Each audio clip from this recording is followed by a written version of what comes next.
Hi ನಮಸ್ತೆ ಎಲ್ರಿಗೂ. ಬೇರೆಯವ್ರನ್ನ ಮಾಡೋ ರೀಲ್ನ ನೋಡಿಕೊಂಡು ಎಷ್ಟು ದಿನ ಅಂತ ಟೈಮ್ ಪಾಸ್ ಮಾಡ್ತೀರಾ?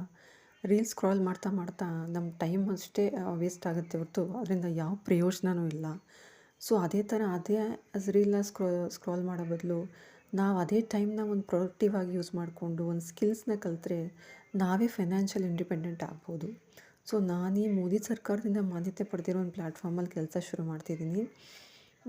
ಇದರಲ್ಲಿ ಅವರೇ ಸ್ಕಿಲ್ಸ್ ಹೇಳ್ಕೊಡ್ತಾರೆ, ಟ್ರೈನಿಂಗ್ ಹೇಳ್ಕೊಡ್ತಾರೆ. ಈಗ ಹೊಸದಾಗಿ ಕೆರಿಯರ್ ಗೈಡೆನ್ಸ್ ಕೂಡ ಶುರು ಮಾಡಿದ್ದಾರೆ. ನೀವು ಇದೇ ಥರನೇ ಟೈಮ್ ಪಾಸ್ ಮಾಡದೆ 1 to 3 ಅವರ್ಸ್ ಬಳಸ್ಕೊಂಡು ನಿಮ್ಮ ಸ್ಮಾರ್ಟ್ಫೋನ್ ಯೂಸ್ ಮಾಡಿಕೊಂಡು ಒಂದು ಸ್ಕಿಲ್ಸ್ನ ಕಲಿತ್ರೆ ನಾವೇ ಮನೆಯಲ್ಲೇ ಇಟ್ಕೊಂಡು ಒಂದು ಹಣ ಸಂಪಾದನೆ ಮಾಡ್ಬೋದು. ಇದೊಂದು ಸೇಫ್ ಪ್ಲ್ಯಾಟ್ಫಾರ್ಮ್. ಇದರಿಂದ ನಾವು ಮನೆಯಲ್ಲೇ ಇದ್ಕೊಂಡು ಕೆಲಸ ಮಾಡ್ಬೋದು. ನಿಮ್ಗೆ ಇದೇ ಥರ ಗೈಡೆನ್ಸ್ ಬೇಕು, ಯಾವ್ಯಾವ ರೀತಿ ಕೆಲಸ ಮಾಡ್ಬೋದು ಅಂತ ತಿಳ್ಕೊಬೇಕಾದ್ರೆ ಇದೇ ರೀಲ್ಗೆ ನನಗೆ ಎಸ್ ಅಂತ DM ಮಾಡಿ, ನಾನು ನಿಮ್ಗೆ ಹೆಲ್ಪ್ ಮಾಡ್ತೀನಿ. Thank you.